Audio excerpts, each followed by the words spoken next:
Hola, hola, buenos días. Soy Jimena Saldívar Juárez y actualmente estudio en el Instituto Tecnológico de Ciudad Victoria en la carrera de Ingeniería en Gestión Empresarial. El día de hoy voy a hablarles sobre las condiciones de iluminación en los centros de trabajo. Para este tema vamos a tomar en cuenta la norma oficial mexicana 025 de la Secretaría de Trabajo y Previsión Social. El objetivo de esta norma es establecer los requerimientos de iluminación en las áreas de los centros de trabajo, para que se cuente con la cantidad de iluminación requerida para cada actividad visual, a fin de proveer un ambiente seguro y saludable en la realización de las tareas que desarrollen los trabajadores. Su campo de aplicación, de la presente norma rige en todo territorio nacional, además aplica en todos los centros de trabajo. Para entrar en contexto, vamos a iniciar con los temas principales. El primer punto es definir la luz, y esta es una forma particular y concreta de energía que se desplaza o propaga, no a través de un conductor como la energía eléctrica mecánica, sino por medio de las radiaciones, es decir, de perturbaciones periódicas del estado electromagnético del espacio. Es lo que se conoce como energía radiante. El segundo punto que quiero dar a conocer en la iluminación en el puesto de trabajo, cuando la iluminación en el puesto de trabajo es adecuada y óptima, contribuye notablemente en aumentar la productividad laboral, reduce el número de accidentes, disminuye los posibles errores, atenúa la fatiga visual, reduce el ausentismo laboral, entre otras cosas más. Estos niveles de iluminación, como les mencionaba, tienen mucho que ver con el área en el que el trabajador desempeña su trabajo. Aún así, es necesario que el área en la que el empleado se encuentre debe estar en perfectas condiciones de iluminación para su buen rendimiento.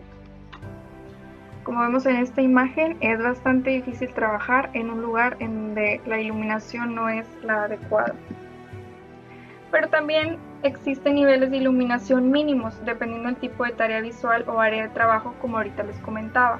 La norma oficial mexicana 025 indica que, por ejemplo, en exteriores generales debe haber iluminación en patios y estacionamientos con niveles mínimos de iluminación de 20 lux.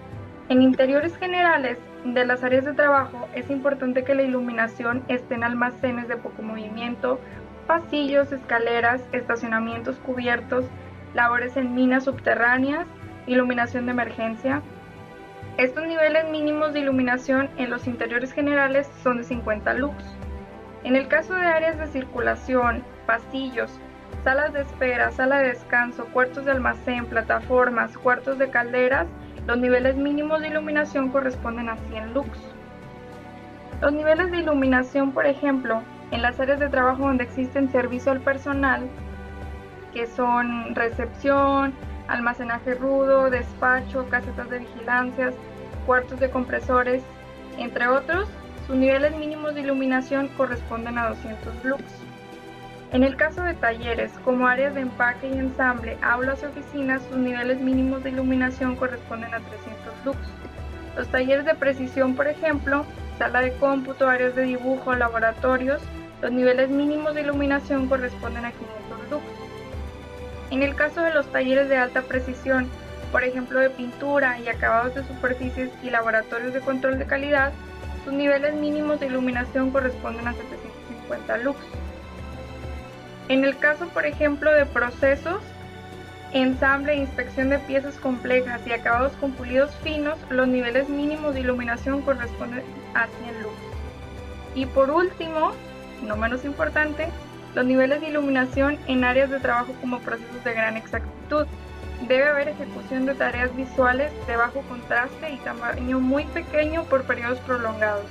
Exactas y muy prolongadas. También tiene que haber muy especiales de extremadamente bajo contraste y pequeño tamaño. Y sus niveles mínimos de iluminación corresponden a 2000 lux. El siguiente punto son los sistemas de iluminación eléctrica de emergencia. Esta se surte de la corriente continua por baterías individuales o centralizadas y se emplean en situaciones de corte de electricidad de la red principal. Esto nos quiere decir que básicamente son aquellas lámparas que prenden de manera automática o instantánea cuando se presenta algún corte en dicha empresa. En el caso de la evaluación de los niveles de la iluminación, esto se debe realizar en una jornada laboral bajo condiciones normales de operación. Se puede hacer por áreas de trabajo, puestos de trabajo o una combinación de los mismos. Se debe considerar que si el resultado de la evaluación de los niveles de iluminación se detectan áreas o puestos de trabajo que deslumbren al trabajador, bueno, deben aplicarse medidas de control para evitar que el deslumbramiento lo afecte. ¿Cómo medir la iluminación? En el puesto de trabajo se debe realizar al menos una medición en cada plano de trabajo, colocando el luxómetro tan cerca como sea posible del plano de trabajo y tomando precauciones para no proyectar sombra ni reflejar luz adicional sobre el luxómetro. Evaluación del factor de reflexión. El factor de reflexión indica el porcentaje de luz que se refleja. Al reflejar, devuelve la imagen al medio en mayor o menor proporción según sus propias características. El factor de reflexión se obtiene dividiendo la cantidad de luz que se refleja por la que se incide sobre la superficie.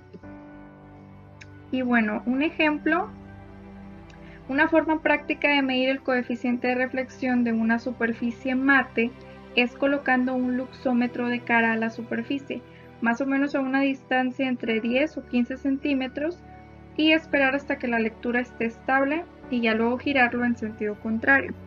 Esto es todo de mi parte, muchas gracias.